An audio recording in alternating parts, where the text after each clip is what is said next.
না ঠিক আছে আর তুমি বলো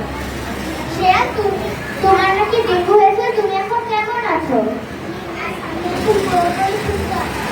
তোমরা কি জানো ডেঙ্গু মশা কিভাবে ছড়ায়? ময়লা আবর্জনা ও জমে থাকা পানিতে ডেঙ্গু মশা জন্ম নেয়। এই মশা কামড় দিলে ডেঙ্গু হয়। তাহলে আমাদের কি করতে হবে? বিদ্যালয় পরিষ্কার পরিচ্ছন্ন রাখতে হবে, বাসার আশেপাশে ময়লা করা যাবে না, যেমন তোমাদের সহপাঠীর মতো ডেঙ্গু না হয়। সবার মনে থাকবে।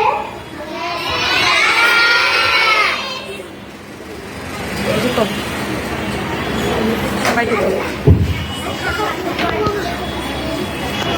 স্লোগান চেয়ার সরাই দাও। তোমরা বসো, তোমরা বসো, যেও না, বসো, যেও না, শেষ হবে।